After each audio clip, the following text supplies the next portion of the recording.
Olá! O Sala de Visitas de hoje, 13 de outubro de 2014, entrevista mais um presidente da Câmara. Paulo Bandina ocupou o cargo nos anos de 1993 a 1994. Ele foi vereador por 8 anos, entre 1989 e 1996, participando ativamente da elaboração da Lei Orgânica Municipal. Paulo Bandina ainda está no meio político, afinal, é o atual secretário de Planejamento e Meio Ambiente da Prefeitura, no atual governo do prefeito Cleiton Machado. Uma de suas metas é proporcionar condições ambientais e legais para que a Prefeitura consiga implantar 900 moradias populares na região do bairro Frutal. Vamos ver o que Paulo Bandina tem a nos dizer sobre esse assunto e também sobre o passado. Boa tarde, seja bem-vindo aqui ao Sala de Visitas da TV Câmara. Obrigado pelo convite. Quero agradecer a todos aqui da Câmara, na pessoa do senhor presidente também, a oportunidade que está me dando de estar aqui hoje. Lembrando os velhos tempos, né, de Câmara. Registrar a história aqui da Câmara, né? Você é valinhense, Bandina? De nascimento. Em que bairro você morou com seus pais? Bom, eu morei, por incrível que pareça, na Vila Santana, que era a casa dos meus avós, do meu nascimento, né? Depois, com 5, 6 anos, eu fui morar, por incrível que pareça, também no bairro da Biquinha. Lá onde é a Biquinha hoje, a tal famosa Biquinha, né, que hoje é um problema grave social lá, mas naquela época era um sítio, né? Era muito gostoso, bonito, tudo organizado. A gente tinha lá algumas galinhas, né? Tinha roça mesmo, né? A gente plantava, fazia horta, fazíamos horta, tinha uma vaquinha, essa coisa toda, né? Depois nós viemos morar na cidade, na rua Ângelo Capovilla, na mesma rua que nasceu o atual prefeito, a Rua do Serrote, Ângelo Capovilla, no São Cristóvão. E depois eu construí uma casa nessa mesma rua e estou lá até hoje. Quer dizer, então eu morei 10 anos entre Vila Santana e Biquinha e 47 anos já na Rua Ângelo Capovilla. E qual que é a sua formação? Eu sou pedreiro, né? Pedreiro? Meu negócio sempre foi ramo de construção civil. Então eu trabalhei muito tempo comecei a vida com meu pai, de ajudante de pedreiro, meu pai é pedreiro. Trabalhei muito de pedreiro, mas agora eu me formei até o colégio técnico, né? Eu fiz lá em Jundiaí, no Divino Salvador, eletrotécnica. Então eu sou formado eletrotécnico, né? Eu não consegui na época fazer faculdade. Eu passei até para engenharia elétrica lá em Ilha Solteira, mas a condição da minha família não tinha. Eu era o mais velho da casa, eu tinha que ajudar em casa, eu não tive como ir para lá e deixar a família aqui também, né? Então eu acabei não fazendo engenharia. Aí eu abri já uma empresa e falei, vou ganhar a vida trabalhando e fui embora, né? Então até hoje eu ainda mexo com esse ramo de construção civil e há uns 15 anos para cá eu comecei a fazer empreendimento imobiliário também, né?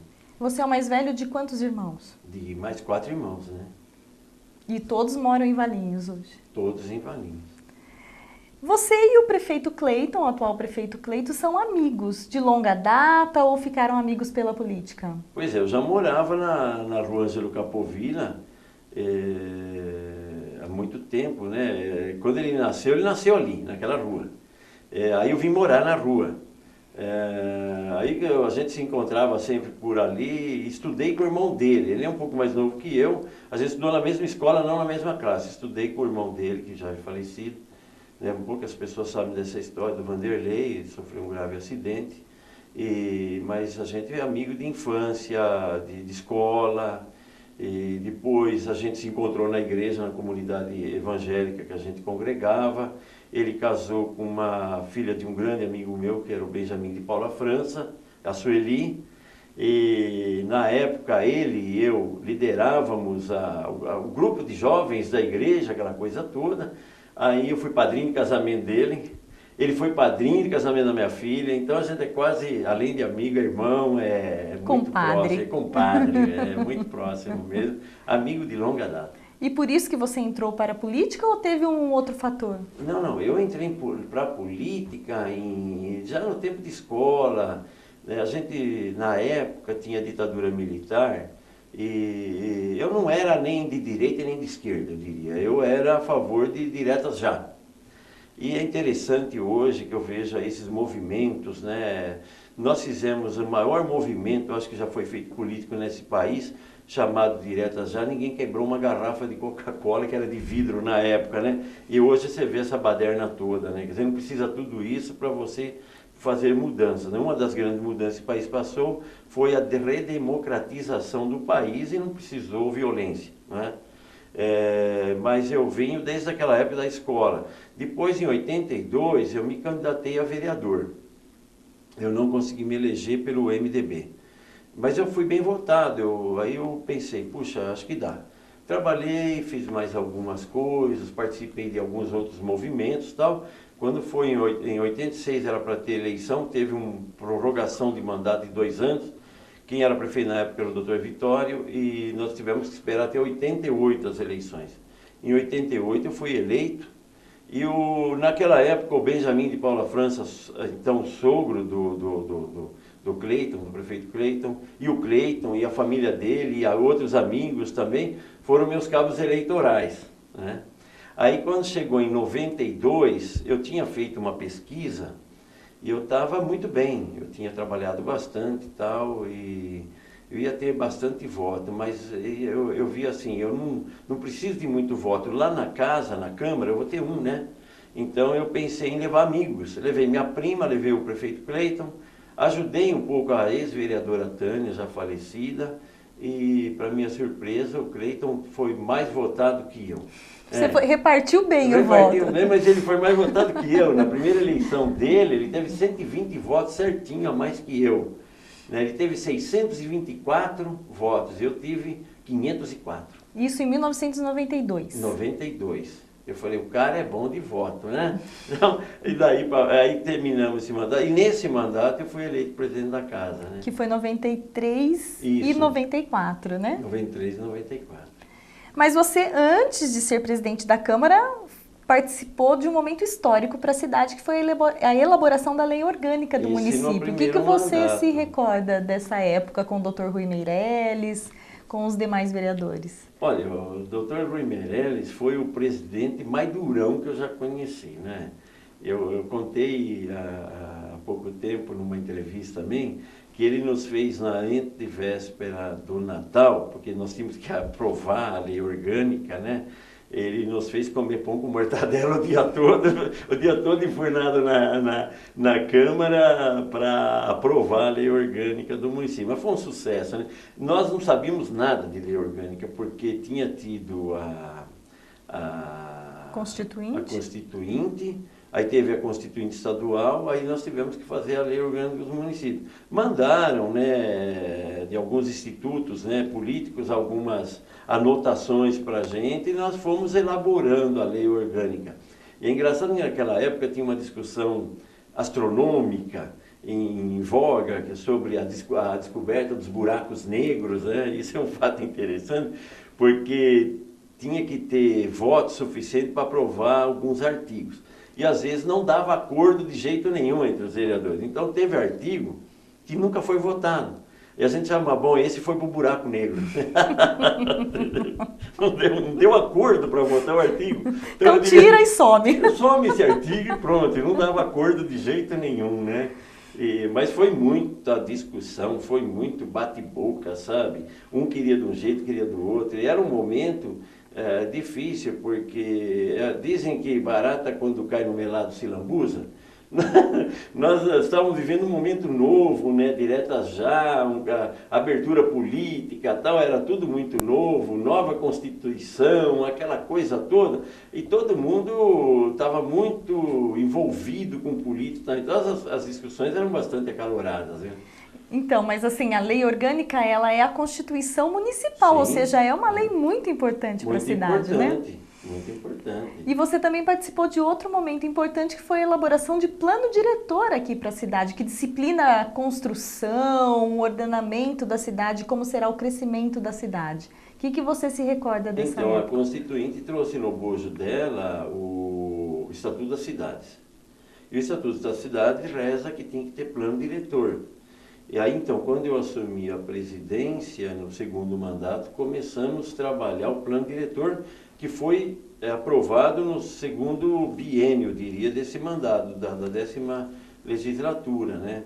Foi um trabalho muito grande também, porque não tínhamos também muita experiência na época sobre plano diretor. A gente também usou tudo que vinha, né, de outras prefeituras, trocávamos informação, olha, tal prefeitura está fazendo isso, estão votando dessa forma, estão incluindo isso na lei, aquilo. Então havia muita troca de informação e saiu o primeiro plano diretor, né? E as discussões também eram intensas, assim, tinha muito jogo de interesses, porque o plano diretor, afinal, ele disciplina, olha, aqui vai ter empresa, aqui vai ter condomínio, aqui vai ter bairro, aqui vai ter rua, aqui vai ter avenida. Olha, eu diria que naquele plano diretor não houve um aprofundamento da discussão tão grande, não. Nas revisões seguintes, sim. Mas como tudo era muito incipiente, muito novo, foi, digamos assim, dizer o que está acontecendo na cidade, disciplinar, botar no papel o que já existe, digamos, praticamente foi isso. E, lógico, teve algumas discussões, sim, né? Essa rua eu quero que seja rua comercial, e aí vinha aqueles abastinados que as pessoas não queriam que virasse comercial. E aquela pressão, um queria que fosse só residencial, como é hoje, mesma coisa, né? Um quer de um jeito, quer do outro, aí você tinha que equalizar isso e chamar as partes, tentar negociar. Teve casos muito interessantes que o zoneamento mudava no meio da quadra, mas teve, até hoje tem um problema no Macuco, que tem áreas lá que o acordo que deu na época foi medir do eixo da rodovia Bandeirantes para o Macuco, 500 metros, e onde dessa essa linha era comercial e o restante rural. Acontece que tem propriedade que metade da propriedade até hoje é metade industrial e metade rural. Então eu diria assim, como primeiro plano houveram erros, mas fazer o que conseguimos negociar na época. Não foi fácil também, não. Foi difícil também. O plano diretor foi muito... Houve discussões muito acaloradas, muito difíceis de chegar num acordo, né? Como todos são. Todas as revisões também que aconteceram. E agora também, na nova revisão... Sim, esse ano vai ter revisão, né? Está acontecendo. Já está, né? Caminhando, tecnicamente, dentro da prefeitura, essas mudanças, né? E depois vão ser chamadas audiências públicas? Audiências públicas, primeiro passa para os conselhos, Conselho Municipal de Meio Ambiente, Conselho Municipal de Desenvolvimento Urbano, depois audiências e depois vem para a Câmara e tem que ser votado por 2/3 dos vereadores. E esse ano ainda vem para a Câmara? Acredito que não dá tempo esse ano ainda não. Tem muita coisa ainda a ser tratada. Agora, nesse plano diretor que estamos em discussão no momento, eu diria assim que nós estamos com uma visão de um pouco mais... os planos diretores passados, se pensava assim, daqui 10 anos vai ter revisão. Então se pensava um pouco pequeno, para 10 anos. Eu diria que nós estamos pensando para um período maior, que pode ser corrigido no caminho, mas nós estamos pensando para 30 anos agora, pelo menos, né? Mas tem onde crescer Valinhos nos próximos 30 anos? Tem muito lugar para crescer. Porque nós temos uma grande área de preservação, que é a Serra dos Cocais. Mesmo assim, tem ainda para onde crescer. Eu sempre penso o seguinte, nós estamos numa região metropolitana que é uma ilha de prosperidade, que é um lugar muito bom para morar, de clima fantástico e tal. Ninguém atenta para isso, mas Valinhos é uma cidade privilegiada quanto à malha viária, porque se você pegar Campinas, tudo bem, Campinas é uma metrópole já, tal, mas fora Campinas, a única cidade cortada por 4 grandes rodovias no seu território é Valinhos. Valinhos é cortado pela Dom Pedro, Anhanguera, Bandeirantes que chamam de anel viário, mas virou rodovia Magalhães Teixeira. E então, tem também a Estrada da Boiada, que é a Visconde de Porto Seguro, né? A antiga estadual, que ligava SP Campinas a São Paulo. 324? Eu nem lembro o nome dela, mas era uma estrada muito importante. Então, hoje ela perdeu importância devido a Anhanguera e Bandeirantes. Mas foi, durante muitos anos, a ligação Campinas-São Paulo. Então, nós temos uma malha viária dentro da cidade muito grande. Por conta disso, nós sofremos pressão imobiliária muito grande. Aliás, há um tempo atrás, acho que uns 6 meses atrás, houve uma enquete em termos de pegar todo o pacote de imobiliário, sem ver pontualmente quanto custa o apartamento, a casa, o terreno e tal. Por incrível que pareça, acho que foi na revista Época, ou Isto É, acho.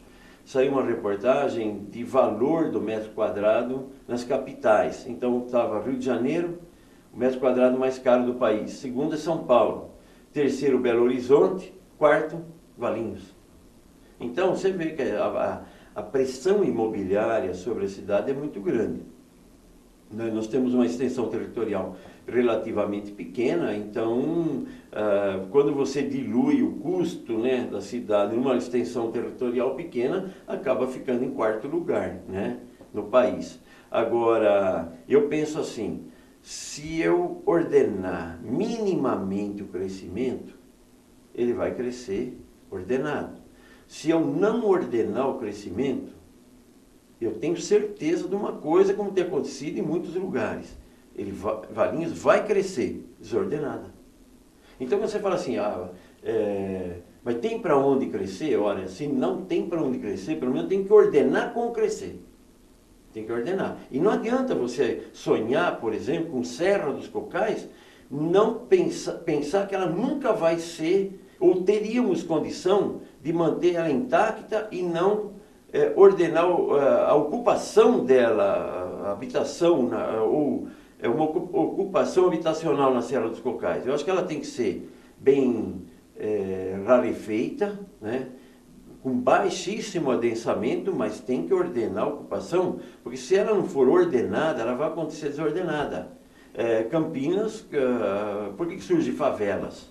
E Valinhos nós já temos, né, 17 pontos de favelas. As pessoas não atentam para isso, mas nós temos vários pontos que já foram levantados pela Secretaria de Desenvolvimento Social, pela nossa secretaria. Estamos mapeando todos esses pontos e nós precisamos ordenar isso, porque não tem jeito de você segurar o crescimento. Não adianta sonhar que você vai falar assim, não vai crescer e acabou. Imagina, isso é sonho. Vai crescer. Agora, se nós conseguirmos ordenar bem, regrar esse crescimento, teremos uma boa cidade. Se nós abandonarmos e quisermos fazer como dizem, né, que avestruz, quando vê um problema, enfia a cabeça no buraco e deixa o problema acontecer, né, não podemos fazer isso. Né? Nós temos que pegar esse problema e resolver e descascar o abacaxi, como dizem. Né? Passados 20 anos já da aprovação do primeiro plano diretor, que você participou, hoje você está contente com Valinhos? Como foi o crescimento? Eu diria que eu não gostei muito do adensamento em alguns pontos. Porque eu até brigo, eu estou lutando para diminuir o adensamento, porque eu entendo que prédios, ficou alguns locais que permitiu a verticalização, mas a verticalização se esqueceu de segurar um certo adensamento. Não é porque pode verticalizar que pode adensar. Verticalizar, para mim, não traz prejuízo nenhum, a verticalização. Agora, na área que eu vou verticalizar, quantos metros de área eu teria que ter para botar N unidades? É aí que está o adensamento. Eu sou contra o adensamento demais numa determinada região. Hoje nós temos um problema pontual. Rosa Belmiro Ramos, aquela rua que nasce ali no Balão do Bom Retiro e vai margeando, digamos, o Ribeirão Pinheiros, vai até Divisa de Vinhedo, digamos, né? Ali está um adensamento violento. né, já tem ali a Morada dos Pássaros, já tem outros empreendimentos aí na região, porque ela permite verticalização, mas o que está acontecendo? Um super adensamento naquela região. O bairro do Frutal está sofrendo um super adensamento também. Então, eu diria assim, o que eu não concordo muito e vou tentar mudar no plano diretor é a redução do adensamento. Porque você não tem avenidas, você não tem ruas para escoar depois o trânsito e tudo mais. Né? Esse adensamento traz não só problema de trânsito, traz também falta de creche, falta de escola, posto de saúde, uma série de coisas. Uma série de aparelho social que a pessoa não tem ali por perto, ele vai ter que ir longe buscar esse aparelho social, uma escola, uma creche, um posto de saúde, entendeu? Então, eu não, pelo contrário, quando alguém fala assim, então você é contra a verticalização? Não. A verticalização eu vejo como uma saída para você impermeabilizar menos, inclusive. E eu, até numa reunião, eu citei um exemplo que virou uma polêmica esse caso. Eu diria assim, eu tenho uma área de 30 mil metros.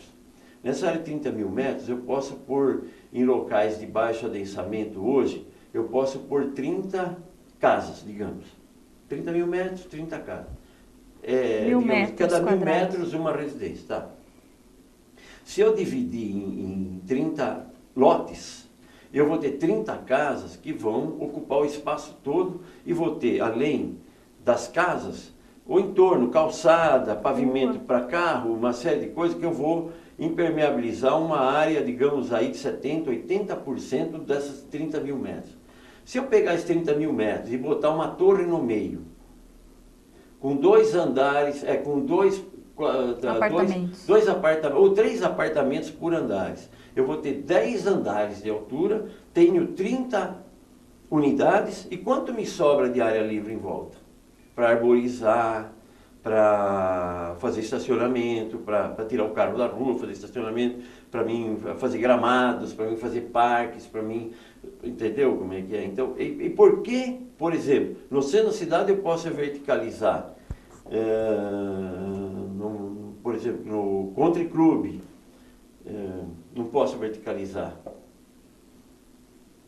Então, são conceitos que às vezes eu trago e assusta as pessoas, porque ninguém está pensando, mas verticalizar no Country Club?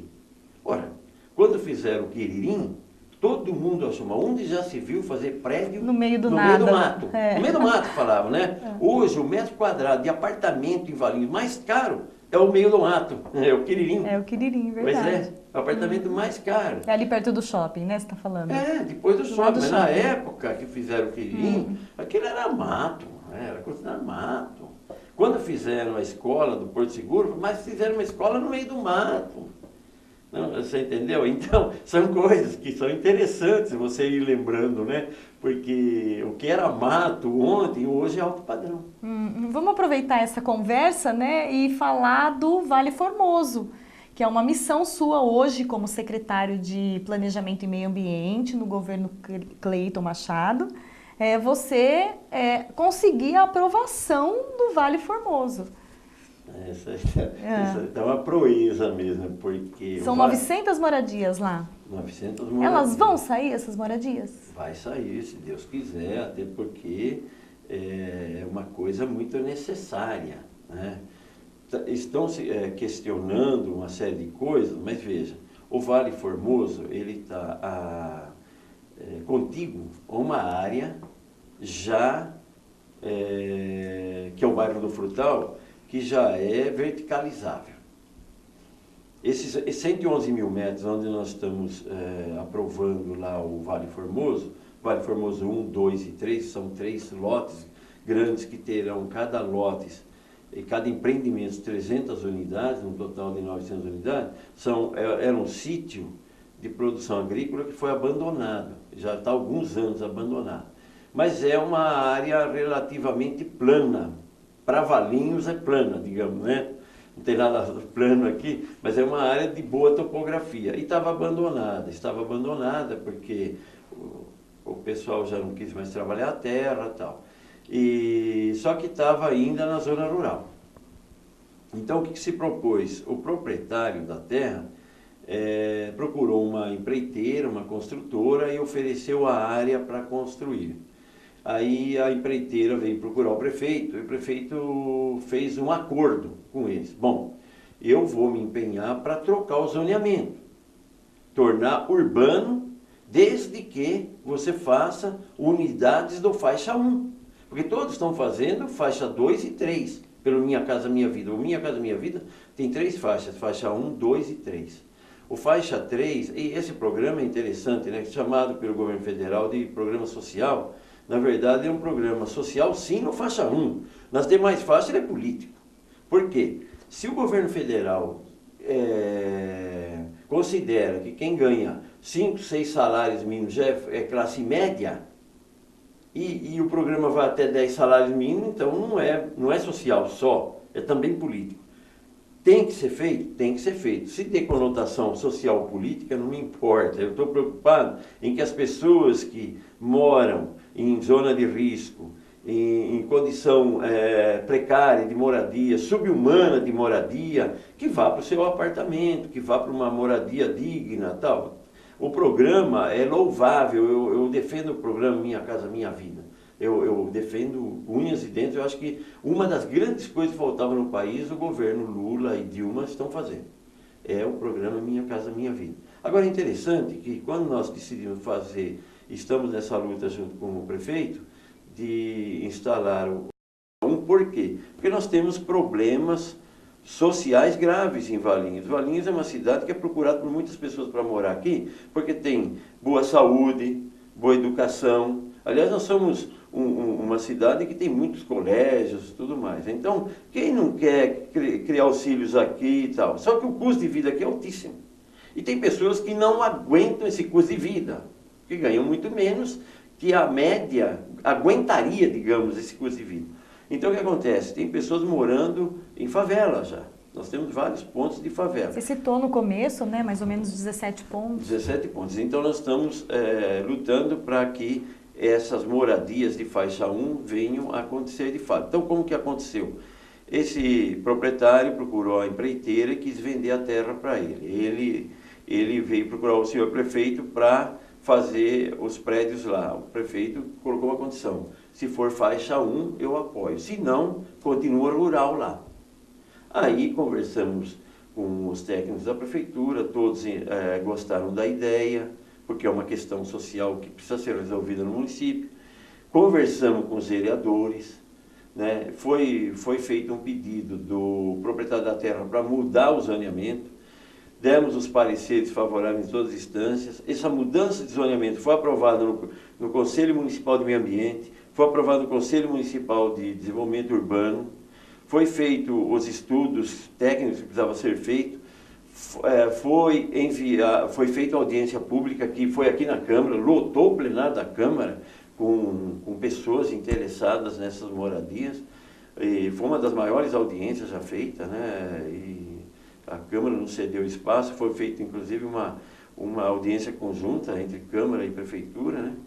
E aí veio o projeto para cá, houveram sim algumas dúvidas que nós esclarecemos aos senhores vereadores e foi aprovado por unanimidade. Unanimidade. Então, quer dizer, eu entendo que é um projeto legítimo do ponto de vista técnico, jurídico e legal. Daí começamos alguns problemas. Tem uma associação chamada EVA e eles entraram na justiça questionando isso tudo, né? E o promotor, quando ele recebe uma denúncia, ele tem mesmo que averiguar, de ofício apurar. E ele apurou, tal, nós respondemos tudo que tinha que responder. Ele, não satisfeito com isso, mandou para a instância superior, né? Para a Procuradoria. Para a Procuradoria. A Procuradoria, por sua vez, também fez as indagações e tudo mais e acatou, vamos dizer assim, acatou o processo como correto. Mas o promotor recorreu. E nesse ato, na prefeitura foi caminhando a aprovação. Nesse caminhar da aprovação, nós fomos surpreendidos com uma liminar de um desembargador dizendo para parar tudo. Aí nós conseguimos cassar parte da liminar, né? Para pelo menos aprovar e não expedir licença de obra.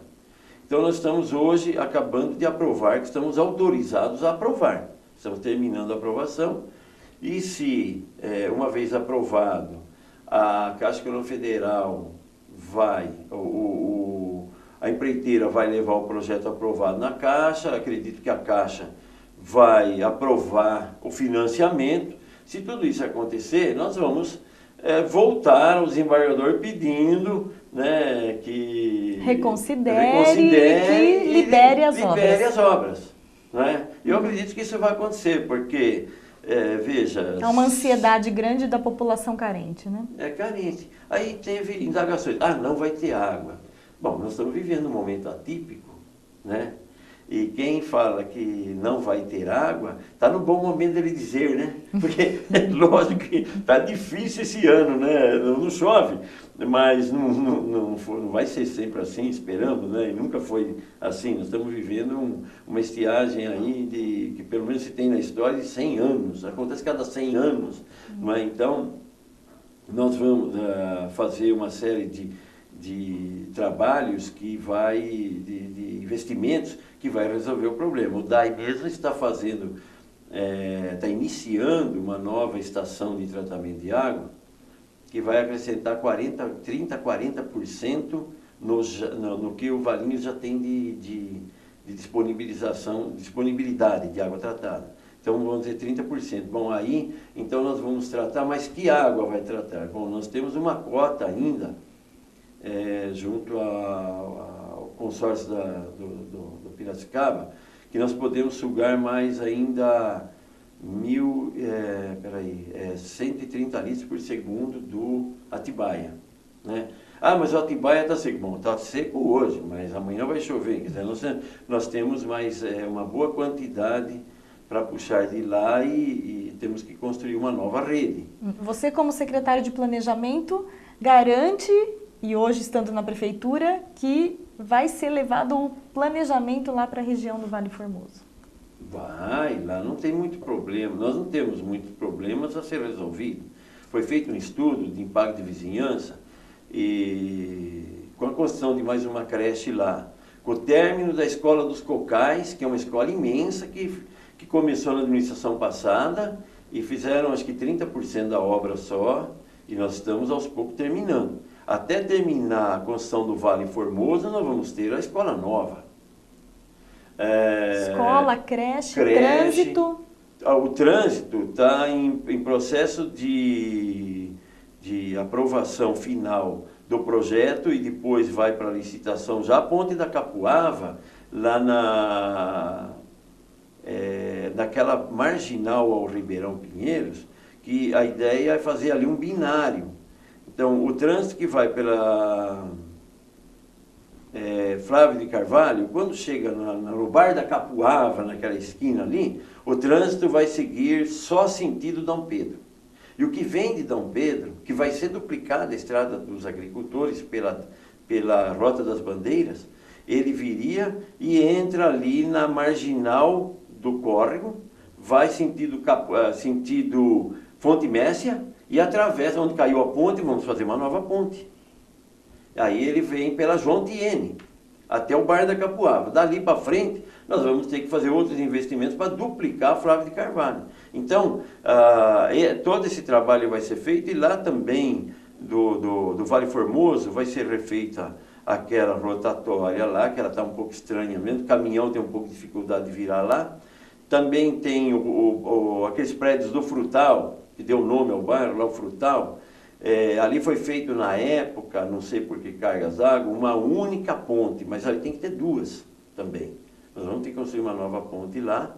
Isso não está ainda nesse plano. O plano do prefeito Cleiton é a ponte da Capuava, que é a mais premente. Porque quem vem do São Marcos hoje, é um sacrifício vir para a cidade lá pelo fundo, né? Lá pela parte de baixo de São Marcos.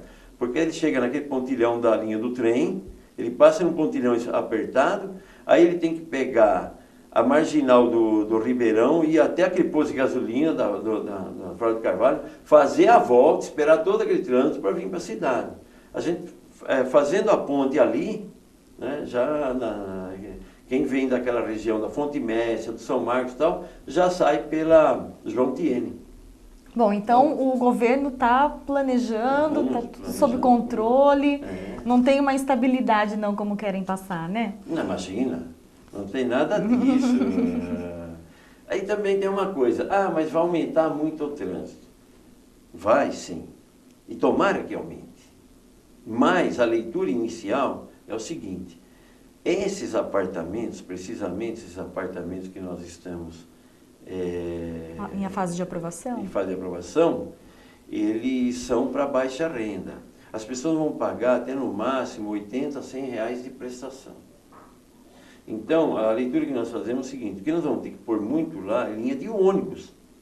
Porque uma pessoa que vai pegar um apartamento que ganha até 1.600 reais, eu não sei, eu tomara que logo ele mude de situação financeira e compre seu carro, mas não vai ser no primeiro momento que ele vai ter condição de comprar carro. Então tem que levar transporte público coletivo. Com certeza, isso sim, coletivo, isso vai ter que levar.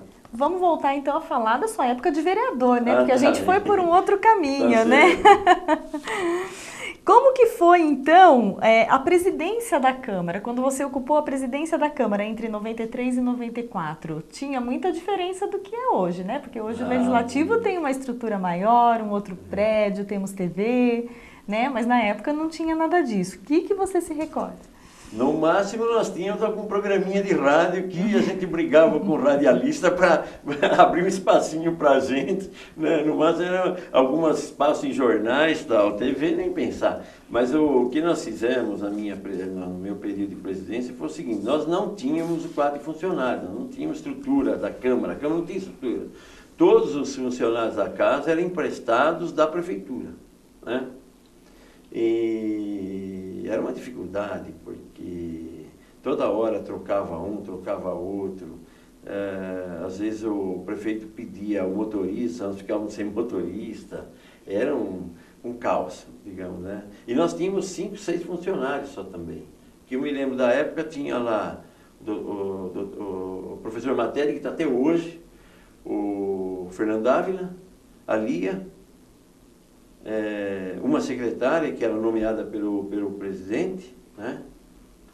Tinha o Joaquim, que era motorista, a Páscoa, a dona Páscoa, que fazia o cafezinho, e acho que um office boy, que eu me lembro era isso, um office boy. Então nós tínhamos meia dúzia de funcionários. E eram 17 vereadores? 17 vereadores. Como hoje? Como hoje, né? E não tinha nada, a gente só tinha isso, né? Mas aí eu vi a necessidade de fazer a estrutura da Câmara. E começamos a trabalhar, construir a estrutura da Câmara, foi aprovada. A preocupação dos vereadores é que aumentasse o número de funcionários. E teve que aumentar, assim, um pouco, porque nós tivemos que trazer alguém para cuidar das finanças, né? Porque as finanças eram tudo feito na prefeitura. Aí veio um senhor trabalhar lá, que já trabalhava na prefeitura também, convidamos ele para vir trabalhar. O seu José Martins, que faleceu, um grande amigo, fez um trabalho muito bem feito também. E na parte para ajudar ele veio o Carlos Bizio. Então, que eu me lembro na época, trazendo a estrutura, fazendo a estrutura da Câmara, nós aumentamos em 2 funcionários só. E a Câmara foi bem, né? Foi tocando sem problemas. Aí, o que nós vimos uma necessidade na época foi de informatizar a casa, né? Tudo era na velha máquina de xerox, tirar cópia, não tinha dados eletrônicos, né? E também não existia, muito antes disso, também não tinha computador, né? Era tudo na máquina de escrever mesmo, né? Então a briga era para comprar uma boa máquina de escrever, que era aquela IBM, com esfera, não sei o que hoje... Com corretivo, né? Corretivo embutido, para você não ter que ficar pagando, né? Toda. Então, quer dizer, meu Deus do céu, né? Como evoluiu as coisas, né? Como evoluíram as coisas. Então, no seu mandato, chegaram os computadores aqui na Câmara. Computadores, compramos computadores, né? E um fato interessante, né? Que vale lembrar, deu uma briga a compra de computador que não foi mole. Por quê? Porque nós fizemos licitação, concorrência, aquela coisa toda, e um dia ou 2 antes de... Ou não, abriu-se uns envelopes, uma empresa de vinhedo ganhou a concorrência, né? Aí o Carlos Bissell vem todo apavorado na minha sala, eu era presidente da casa, todo apavorado: Bandini, aconteceu um problema grave, ele estava até suando. Ele falou: qual foi o problema? É o seguinte, ele falou: saiu justo hoje no jornal, em Campinas, não lembro qual jornal, mas o Correio, ele tinha uma folha na época, um encarte, acho que era de quinta-feira, sobre informática. E saiu lá uma oferta de computadores num preço bem diferente, menor do que aqueles que nós havíamos conseguido com a concorrência, fazendo concorrência e tudo mais. Aí ele falou: o que eu faço? Olha, porque nós compramos um computador por 10, agora tem por 8 no jornal. Eu falei: cancela a compra. Mas deu uma briga com a empresa, você não faz ideia, né? Porque o cara queria vender, ele tinha ganhado a concorrência, aquela coisa toda. Eu falei: não, meu amigo, mas se você fizer o preço do jornal aqui, ó, se eu tenho por menos, por que eu vou comprar por mais, não é? Aí foi uma briga, tá? Vocês pechincharam. Mas nós cancelamos a concorrência. Olha. E abrimos outra, né? Abrimos outra, e essa empresa de Campinas, que estava com essa oferta de preço menor, acabou ganhando a concorrência, e ela que nos vendeu todos os equipamentos lá da casa. Compramos computadores e impressoras, né? Senão não adiantava, né? Se comprar computador sem impressora, né? Tem que comprar tudo, né? E aí os funcionários também passaram por treinamento tudo, né? Porque não era tão simples mexer em computador na época, era tudo né? novo, né? Tudo muito novo na época, né? Hoje, falar isso hoje, para as pessoas, os adolescentes estão ouvindo hoje isso, só em museu vê máquina de datilografar, né? Então, quer dizer, hoje é digitação, né? Naquele tempo era datilografia, né? Datilografia. E você, como vereador, o que você se recorda de alguma legislação que você fez e que é válida até hoje? Eu me lembro de uma lei que eu propus e o Cleito assinou também, acho que teve mais vereadores que assinaram, que foi a criação do Dia de Ação de Graça do município, que até hoje é lembrado. E é comemorado, 28, comemorado até hoje, porque a gente data faz de aniversário, isso, data de aniversário da cidade. Aí eu lembro que o vereador Conte, o pai do Conte, que está aqui hoje, pai do Henrique Conte. É o doutor Conte. É o doutor Conte. O doutor Conte era vereador brilhante, vereador brilhante. Ele falava assim: mas vamos pôr a mesma data que tem nos Estados Unidos, né? Porque nos Estados Unidos tem o Dia de Ação de Graça, e ele entendia que tinha que ser a data dos Estados Unidos, né? Eu discordei porque eu queria que fosse o dia do aniversário da nossa cidade. O que nós temos a ver com os Estados Unidos? Né? Já não é feriado aqui o aniversário, 28 de maio. Feriado. Já não é feriado, né? Então tem que precisa ser lembrado, né? De alguma forma. Mas no fim acabou prevalecendo a nossa propositura e foi aprovado dia 28 de maio, dia de ação e graça do município. E alguma legislação polêmica você se recorda de ter sugerido? Bom, uma que está causando polêmica até hoje é o mosaico português nas calçadas, né? Porque eu prefiro, honestamente, andar numa calçada cimentada, aliás, na frente da Câmara, que é cimento, né? Não é mosaico português não, né? Não. Cimentada, né? Então, eu prefiro andar numa calçada cimentada, limpinha, sem buraco, sem degrau, tal, do que andar na lama, no capim, né? No entulho, porque o pessoal não tem calçada, joga até entulho na beira da rua, né? E eu propus já naquela época uma mudança na legislação. Essa legislação do mosaico português, na época, foi proposta lá atrás pelo prefeito Jerônimo, e ela acabou se tornando uma proposta cara, porque tem poucas pessoas que já 20 anos atrás poucas pessoas sabiam fazer esse tipo de pavimento, e é muito artesanal. Acho que mais de 20 anos, mais hein? De 20 anos, né? Mais de 20 anos, né? Uns 40 anos. Não, quando ele propôs, né? Eu estou dizendo na época que eu propus a mudança na lei. Que você propôs a mudança, uns entendi. 20 anos, né? Então, já era cara, porque é muito artesanal o mosaico português. Então, eu propus botar qualquer pavimento desde que dentro das regras, né? Com inclinação correta, sem degrau, tal. Aí o Antônio Monteiro, pai do Paulo Monteiro, que foi vereador, comigo, aliás, brilhante. Nós, olha, por falar em vereador, nós pegamos um pessoal que não é porque eu participei daquela legislatura, não, mas tinha muita gente boa mesmo, muita gente, cabeça pensante, né? E o Monteiro era um deles, né? Um grande técnico também, engenheiro e tal, e ele discordou. Ele achou que não devia mexer, mas depois de muita conversa, ele concordou em determinar uma área central para não descaracterizar a cidade, onde a gente manteria o mosaico português, e o restante poderia fazer dentro das regras, né, com inclinação correta, mas outro tipo de pavimento, né. Aí houve uma certa diversificação e um barateamento do custo, né, disso, e mais pessoas fizeram calçadas, né, porque ainda está um pouco assim, você preza muito o leito carroçável para automóvel, e do pedestre você esquece. E depois você quer que as pessoas façam caminhada, né? Ainda mais Valinhos, que é tudo um morrinho, né? Então deve ter desnível, né? É difícil para fazer calçada, né? Não é assim. Mas hoje tem um pouco mais de, vamos dizer assim, se você pegar o número de casas que estavam sem calçada naquela época, percentualmente hoje tem mais calçada que na época, porque abriu um pouco o leque dos tipos de materiais que você pode usar na Ficou mais acessível, né? Ficou mais acessível. Você acompanha o trabalho legislativo hoje aqui na Câmara? Como mais secretário? Ou menos, mas tem que acompanhar, né? Como secretário, não é tudo que a gente fica sabendo, não sabe tudo, né? Inclusive, eu acompanhei agora esses dias aí aquela polêmica do foie gras, né? Que patê de aves, de fígado de aves. Patê de fígado de aves. Se analisar friamente, eu diria assim que há sim uma certa crueldade com os animais, né? Porque não é normal.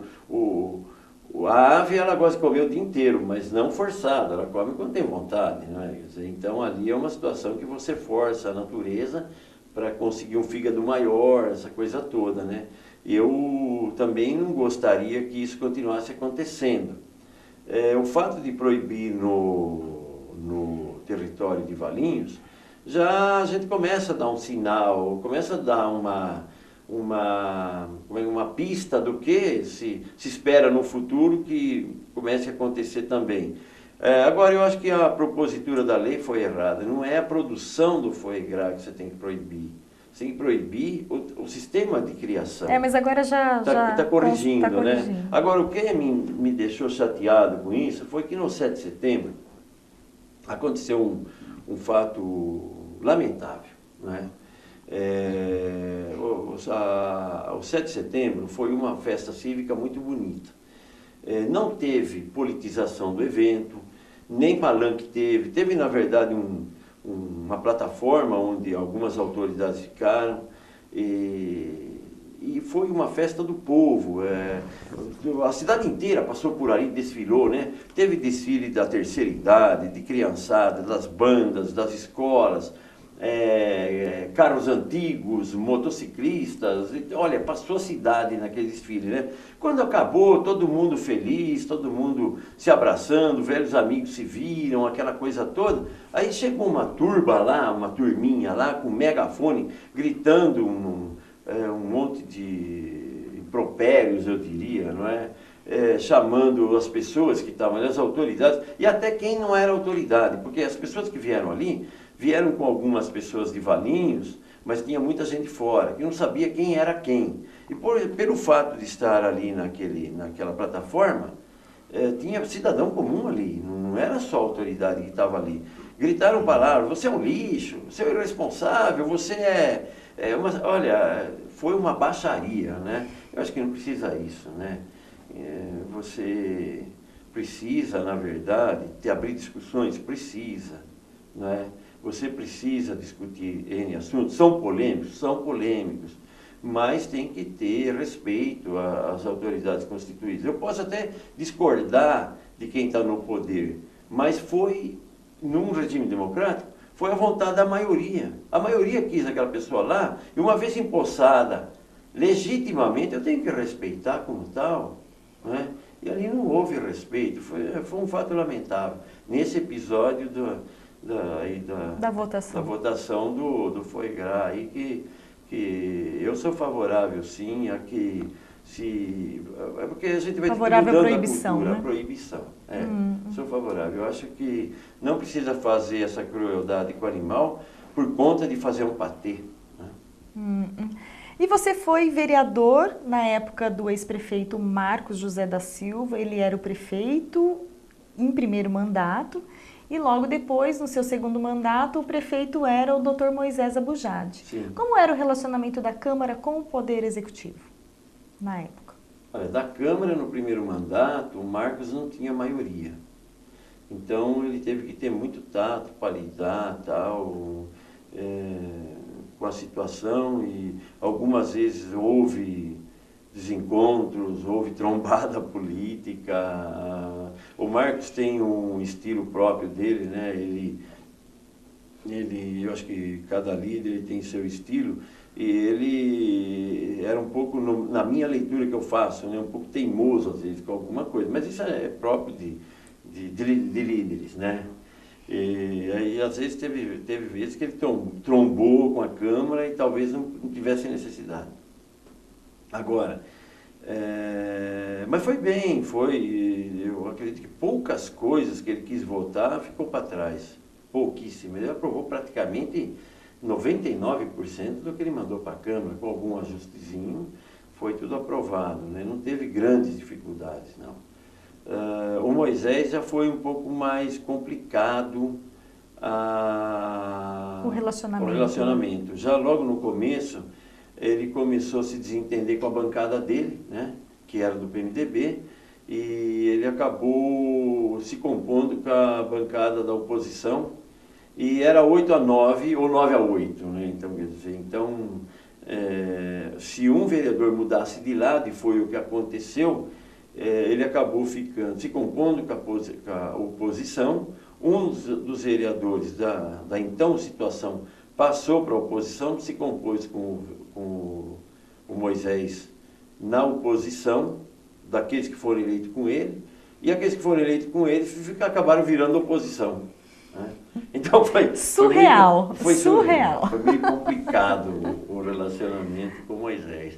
Depois teve um episódio, eu não lembro se eu era ainda presidente da Câmara ou não, mas houve um episódio que ele resolveu vender o DAI. Queria vender o DAI. Privatizar? Privatizar o DAI, mas aí os projetos que vieram não rezava muito que a empresa compradora ou o consórcio comprador ia assumir.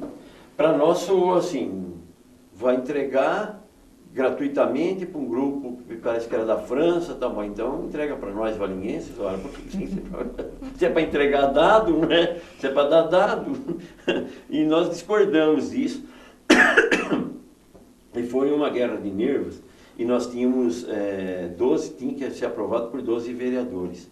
E eu me lembro que isso foi um embate muito grande, porque ele conseguiu 11 vereadores a favor, precisava 12, perdeu por 1. Olha só, se ele não tivesse brigado tanto com talvez os vereadores do lado dele, né? É verdade. Bandina, a gente já está encerrando esse bate-papo, mas eu tenho uma pergunta. É mais fácil ser vereador ou ser secretário de governo? Vereador. Vereador? É mais fácil estar no Poder Legislativo a trabalhar no Poder Executivo? É mais fácil trabalhar no Legislativo. Até porque eu sempre assumi uma postura um pouco independente também, né? Eu fui eleito com o Marcos, com o Moisés e tal, mas eu sempre fui um pouco mais independente, né? Eu nunca pedi, por exemplo, um cargo pro legislativo para ninguém. Então eu tinha uma certa independência para mim poder trabalhar como vereador. Mas ser secretário se trabalha muito, muito. Particularmente na minha secretaria, porque lá nós temos Departamento de Urbanismo, Meio Ambiente, Custos e Orçamento, e toda aprovação que você pensar de de empresas que vêm para o município, que tem licenciamento de empresa e aprovação de projetos de construção, é tudo lá. Uma secretaria que tem muito trabalho, então. Muito trabalho, realmente. Então tá, Bandina, muito obrigada pela sua presença aqui. Em nome do presidente Lorival, nós agradecemos esse bate-papo aqui no Sala de Visitas. Olha, eu agradeço, quero agradecer também ao Lorival, meu amigo, presidente da casa, e está fazendo um bom trabalho. Eu quero agradecer todos em nome dele. E sucesso aqui nessa gestão, sucesso nessa criação da sala de visitas. Sala de visitas. É um espaço fantástico que vocês criaram, vocês estão de parabéns. Sim, isso aí é um avanço democrático, né? Nós já entrevistamos ex-prefeitos, ex-vice-prefeitos, ex-vereadores, nós estamos agora entrevistando, que você é um caso, sim. Entrevistamos já os vereadores aqui da casa. E também temos, assim, de vez em quando, a presença de um presidente de associação para a gente divulgar o trabalho da associação aqui no Sala de Visitas. É um grande espaço democrático, fantástico. Muito obrigada. Obrigado pelo convite. Tá? Obrigada.